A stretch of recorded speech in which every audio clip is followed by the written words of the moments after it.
हे guys, नमस्कार and I welcome you to study hub. अभी जो हम एमसीक्यू का लेक्चर रिकॉर्ड करने के लिए जा रहे हैं वो बेस्ड होगा पॉलिटी पे। ठीक है, यहाँ पे जो क्वेश्चंस होंगे उनका जो लेवल होगा वो थोड़ा हाई रहेगा। ठीक है, लेवल जो होगा वो थोड़ा हाई रहेगा। डिफिकल्टी लेवल जो होगा, क्वेश्चन जो होंगे वो थोड़े डिफिकल्ट हो जाएंगे। ठीक है, हमारा पहला क्वेश्चन क्या है, in which of the following cases the 6 rights guaranteed by article 19 can be suspended. Article 19 हमें 6 राइट्स देता है। ठीक है, राइट टू असेंबल, हम कहीं भी रह सकते हैं, एसोसिएशन बना सकते हैं, प्रोटेस्ट कर सकते हैं लेकिन इन अ पीसफुल मैनर। तो ये सारे राइट्स जो हैं 6 राइट्स, ये कब सस्पेंड होते हैं? एक्सटर्नल एग्रेशन में, इंटरनल इमरजेंसी में, या फिर जब मार्शल लॉ इन्फोर्स होता है। आपको पता है मार्शल लॉ क्यों इन्फोर्स करने की जरूरत पड़ती है? जब जो सिचुएशन होती है वो आउट ऑफ कंट्रोल चली जाती है। तो सबसे पहले ये बिल्कुल ठीक हो जाएगा। अगर हम ये राइट्स देंगे तो हम सिचुएशन को कंट्रोल में नहीं ला पाएंगे। ठीक है, इंटरनल इमरजेंसी तभी लगाई जाती है जब इंटरनल जो कॉन्फ्लिक्ट्स है, इंटरनल जो कंट्रोल है वो आउट ऑफ कंट्रोल हो जाता है। ठीक है, तभी ये लगाई जाती है। और एक्सटर्नल एग्रेशन, जब बाहरी कोई दबाव, बाहरी कोई ताकत जो है हमारे ऊपर अटैक करे, ठीक है, एक्सटर्नल एग्रेशन हो, तो उस समय भी ये क्या हो जाएंगे? सस्पेंड हो जाएंगे। तो 1 और 3, ठीक है, 1 और 3, तो ये ऑप्शन जो है option C is correct. Next question is which of the following rights is are available to the foreigners in India. तो राइट टू इंफॉर्मेशन जो है वो अवेलेबल नहीं होता है। ठीक है, वो अवेलेबल नहीं होता है। This is available to citizens of India only. ठीक है, सिटीजन्स ऑफ इंडिया ओनली, ये सिर्फ इंडिया के सिटीजन्स को अवेलेबल होता है, लेकिन ये फॉरेनर्स को भी होता है। ठीक है, ये फॉरेनर्स को भी होता है। तो यहाँ पे जो ऑप्शन 1 है वो एक्यूरेट हो जाएगा। ठीक है, वो करेक्ट हो जाएगा। Next question is which of the following statement is are correct. Right to information is a fundamental right enshrined in article 19 clause 1 of the Indian constitution. बिल्कुल सही। ठीक है, राइट टू इंफॉर्मेशन आरटीआई जो है वो 19 clause 1 में mentioned है। उसके बाद supreme court of India is not under the preview of RTI act. नहीं, ऐसा नहीं है। सुप्रीम कोर्ट ऑफ इंडिया जो है वो भी आरटीआई एक्ट के अंडर आता है। ठीक है, सुप्रीम कोर्ट ऑफ इंडिया भी आरटीआई एक्ट के अंडर आता है। तो यहाँ पे जो है 1 जो है वो करेक्ट हो जाएगा। ठीक है, 1 एक्यूरेट हो जाएगा। नेक्स्ट क्वेश्चन क्या है, आर्टिकल 32, ठीक है, रेमेडीज जो है फंडामेंटल राइट्स की, confers the right to remedies for the enforcement of the fundamental rights for an aggrieved citizen. ठीक है, जिसका फंडामेंटल राइट हनन हुआ है। Consider the following statements with respect to article 32।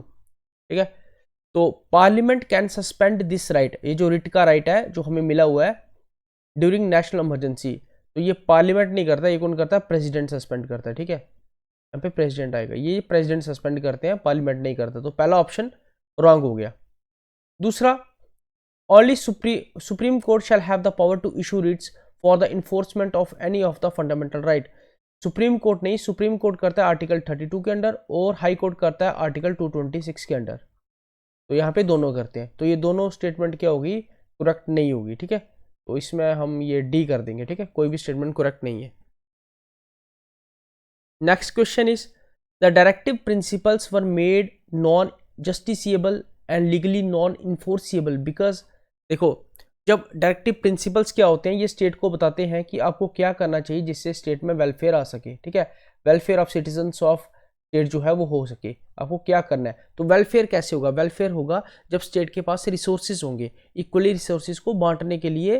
ठीक है, तो इकॉनमी जो है वो स्टेट की अच्छी होगी, फंड्स होंगे स्टेट के पास। लेकिन जब हमारा देश आज़ाद हुआ तो हमारे पास इतने ना ही फंड्स थे ना ही इतने रिसोर्सेज थे। ठीक है, हमारी इकोनॉमिक सिचुएशन जो थी, कंडीशन जो थी वो इतनी सही नहीं थी कि हम इन डायरेक्टिव प्रिंसिपल्स को क्या कर सकते हैं? जस्टिसिएबल और इन्फोर्सिबल बना पाते। इसलिए हमने क्या किया? इनको non justiciable and non enforceable बनाया। ठीक है, तो क्यों किया ये हमने non justiciable and non enforceable? उस टाइम आज़ादी के time the country did not possess sufficient financial resources, बिल्कुल ये बताया मैंने आपको। ठीक है, there was widespread backwardness in the country that could stand in the way of implementation. ठीक है, बैकवर्डनेस भी बहुत ज़्यादा थी, जो नहीं समझ सकती थी ये चीज़ें। तो यहाँ पे दोनों क्या हो जाएंगे? करेक्ट हो जाएंगे। Next question is which of the following statement is are correct. देखो, डायरेक्टिव प्रिंसिपल्स बताते हैं ना स्टेट को क्या करना चाहिए, तो ये पॉलिटिकल डेमोक्रेसी नहीं इन्फोर्स करते हैं। ठीक है, एस्टेब्लिश करते हैं। ये सोशल और इकोनॉमिक डेमोक्रेसी एस्टेब्लिश करते हैं। आपको पढ़ने से ही पता चल जाना चाहिए। तो पॉलिटिकल डेमोक्रेसी कौन एस्टेब्लिश करता है? Fundamental rights. Fundamental rights, your right to choose your leader. ठीक है, तो यहाँ पे 2 और 3, ठीक है, दूसरा और तीसरा ये होगा करेक्ट। ठीक है,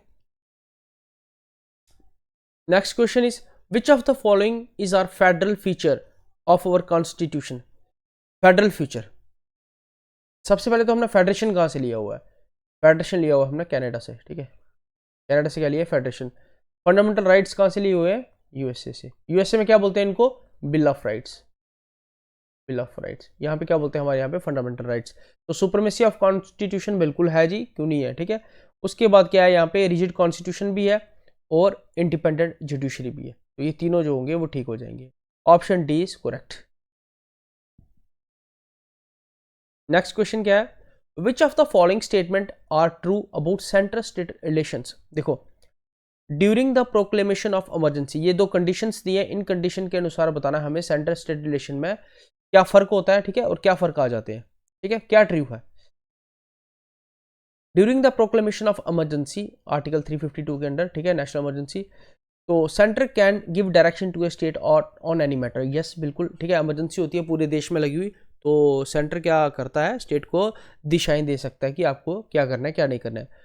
during the proclamation of emergency, article 352 के अंडर जो रहती है, president can modify the constitutional distribution of revenues. हाँ, वो रेवेन्यूज भी चेंज कर सकते हैं, जैसे कि रेवेन्यू होता है जो सेंटर और स्टेट में बांटा जाता है, उस रेवेन्यू को भी वो अल्टर कर सकते हैं। ठीक है, मॉडिफाई कर सकते हैं। तो यहाँ पे दोनों जो ऑप्शन हैं वो करेक्ट हो जाएंगे। ठीक है, तो बोथ आर करेक्ट है।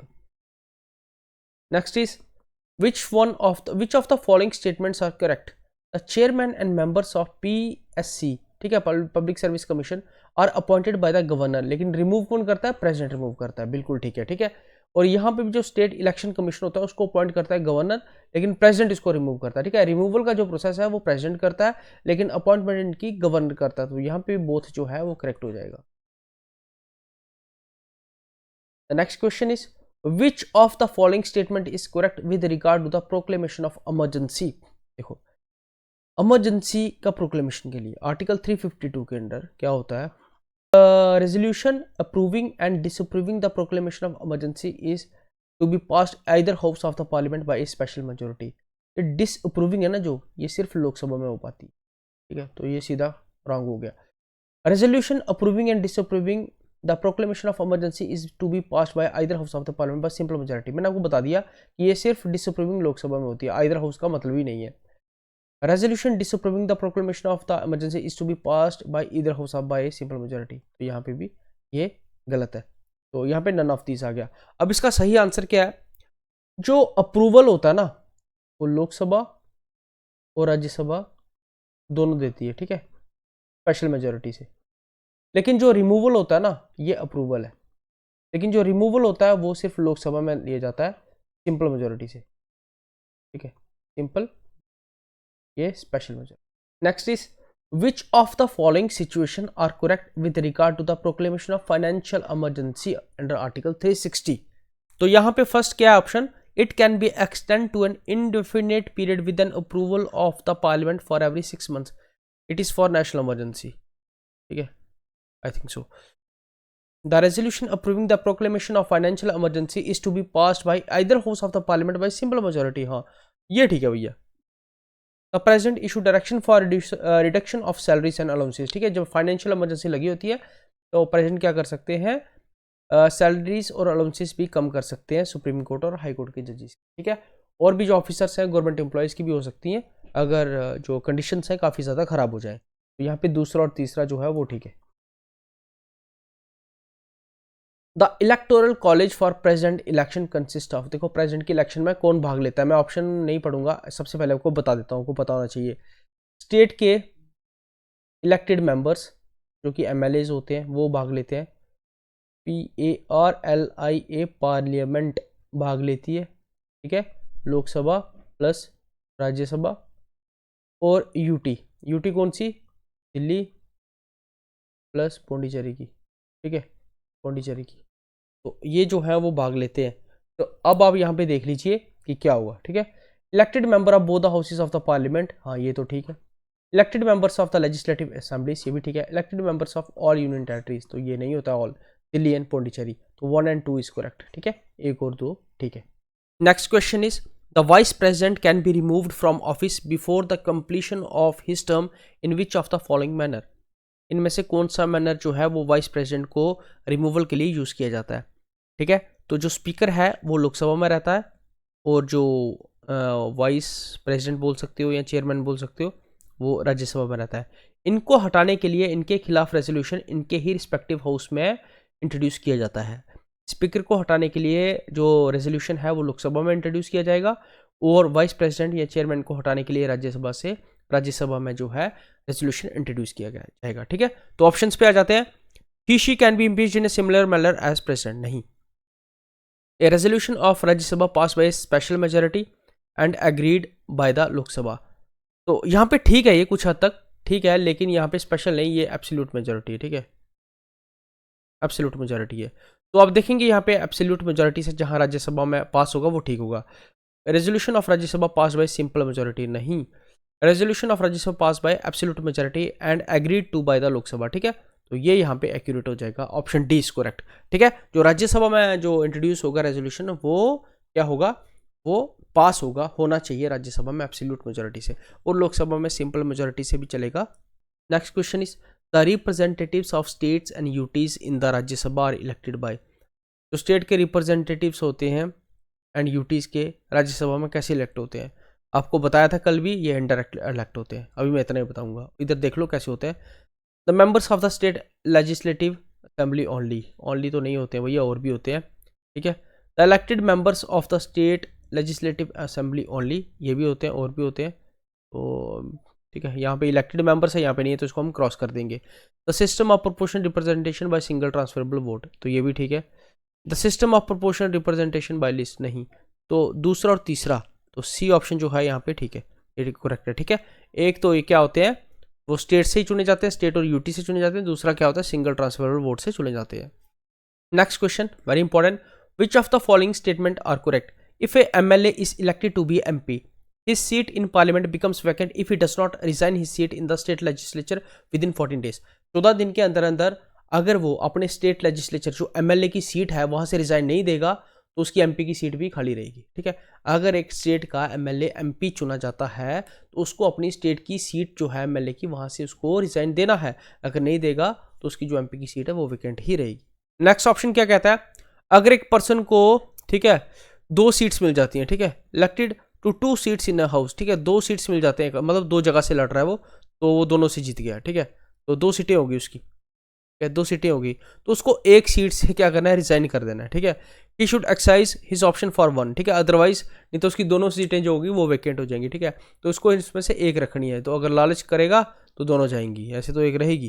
ठीक है, लालच करेगा तो दोनों चले जाएंगी, तो ये दोनों में से एक रखनी है उसको, तो ये दोनों ठीक हो जाएंगे। ठीक है, तो बोथ इज करेक्ट हियर। ठीक है, तो lecture will and here, thank you so much.